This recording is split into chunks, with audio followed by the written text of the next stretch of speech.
Hello, my diamonds, and my Teletubby SheilaTruelove here with you. And I'm trying to be as nice about this topic as I can. I mean, it's not rocket science for people to understand that marriage is not for everyone.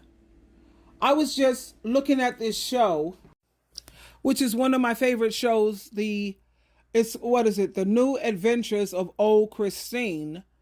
And when we have this guy with the new Christine, she makes it seem like being single is something that's a horror story. She's like, oh my God, all you have is your cats to talk to, and all you have is.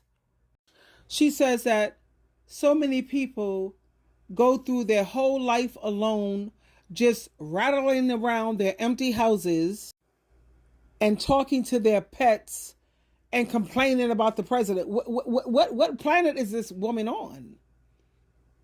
I mean, it just freaks me out how you have so many women who feel that a man is the be all to end all. Friends don't count. No, it don't matter.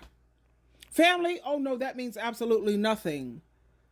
And I'm just getting so sick and tired of society trying to make you feel like there's something wrong with you because you don't want to be abused. Because you don't want to ball and chain. You value freedom. Society says something is wrong with you because you choose peace over problems, chaos, drama, stress, accelerated aging, and they try to make it seem like something is wrong with you. And how many of you people know what 1 Corinthians chapter 7 say? Do you know your Bible at all? 1 Corinthians chapter 7, it says it's better you do okay if you get married. And it clearly says, but you'll do better. You'll do better if you stay single.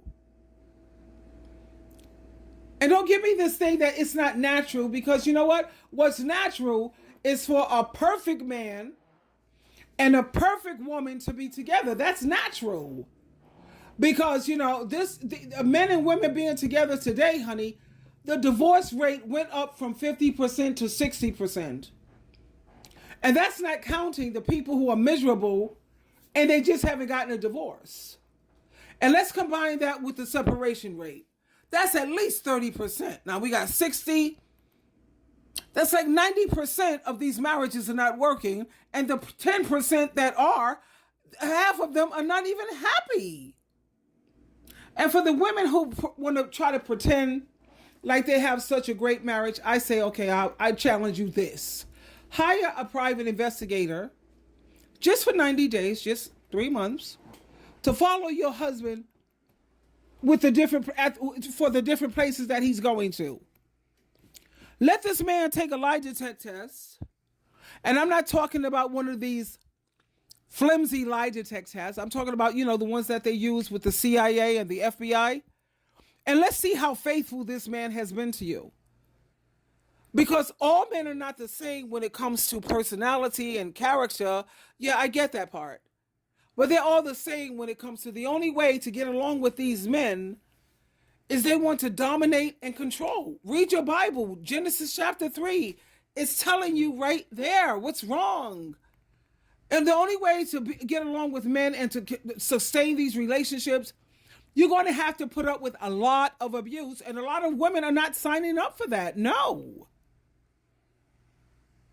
And what part of the Bible don't you understand?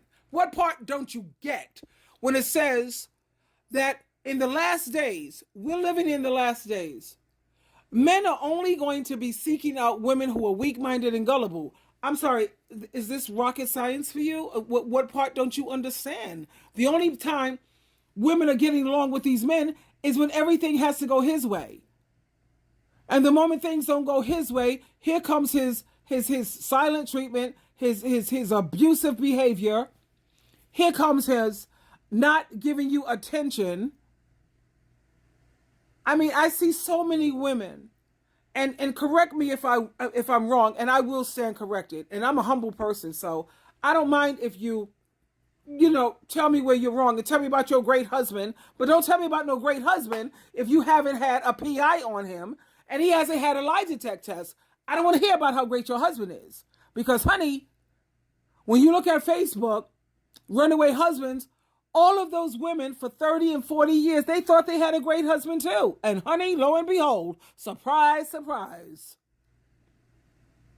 And I'm not a negative Nelly, I'm a realist. I'm not into this fairy tale nonsense and all of this idealism. It's ideal and the way it's supposed to be, but it's supposed to be. And no, baby, I'm a realist. One thing that all men have in common, and this is something that the Bible even says, they're going to want to rule over you. That's abuse. They're going to want to dominate, control, and once you bring them into your life, they're going to want to do what? Take over. Partnership, you can forget that. Oh no. You want to keep peace and happiness in your life? You're going to have to do everything 99.9% his way. You're sitting here giving this man the whole loaf of bread.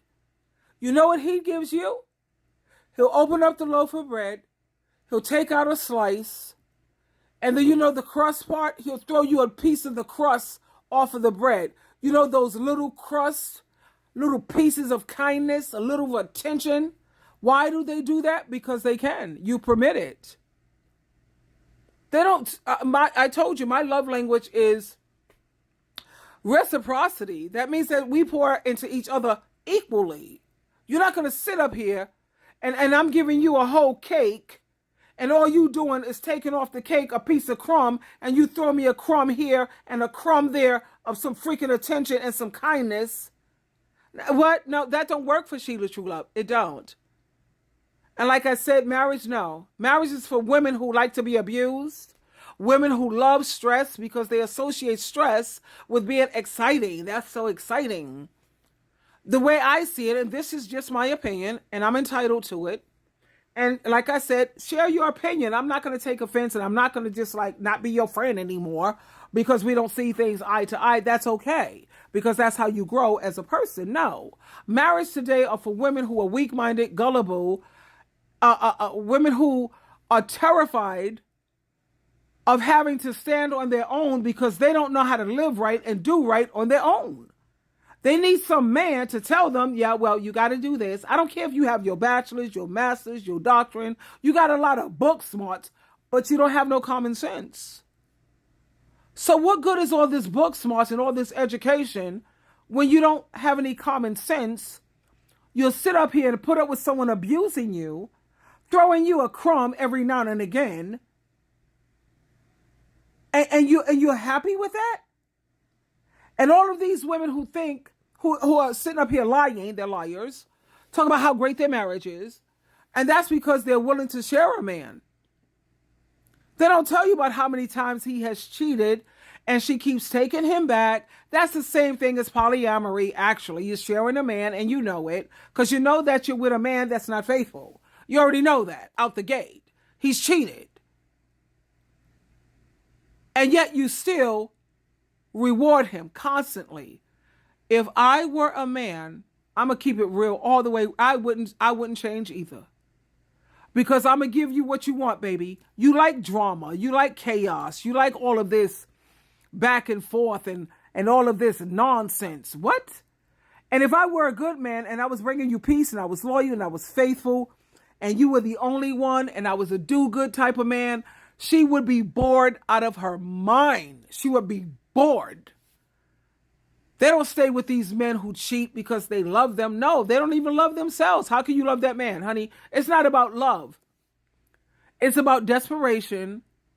It's about, your faith is very weak. You think that you have no worth and no value unless you have a man. Ciao, bye. You think that's an accomplishment and that's an achievement and a flex. No. That shows me you're weak. You can't stand on your own. How sad are you? How sad are you? Twinkle, twinkle, twinkle.